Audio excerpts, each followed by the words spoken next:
بسم الله الرحمن الرحیم و بهی نستعین. الحمدلله رب العالمین. سلام عرض میکنم خدمت همه برادران بزرگوار جناب آقای انصاری و آقای سلیمانی و سایر همکاران. من روز سه‌شنبه البته دیر رسیدم منزل. برنامه‌ای بوده که جناب آقای انصاری داشتن انجام میدادن، مجریشون بودن، فکر کنم پیام‌هایی رو پخش میکردن.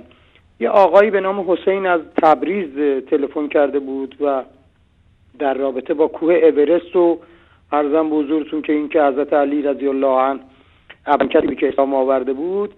من به عنوان یه شیعه گذشته و موحد فعلی میخواستم به این جناب آقای حسین برادر عزیزمون از تبریز که من خودم مدتی در منطقه دبچی تبریز زندگی کردم عرض کنم خدمتشون که اگر کسی در سن 8 سالگی 10 سالگی در منزل رسول الله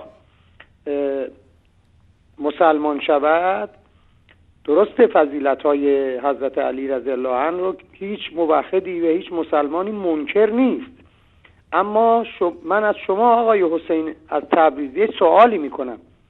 شما که نه شما بلکه همه شیعیان معتقدید که اهل بیت همه ولایت تشریعی و ولایت تکوینی دارند، یعنی این که وقتی اهل بیت بگویند کن فیکن پس بشو می شود، این که قدرت خداست، این که از صفات الله است.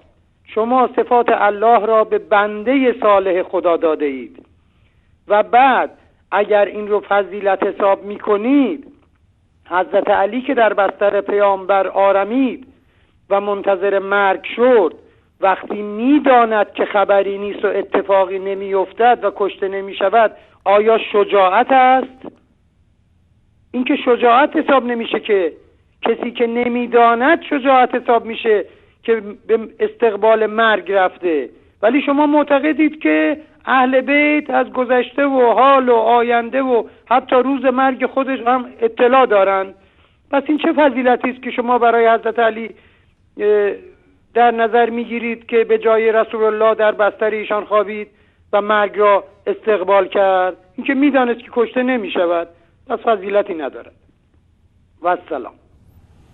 تشکر میکنم. واقعا سوال جالب عقلانی است که امیدواریم که پاسخی براش داشته باشن.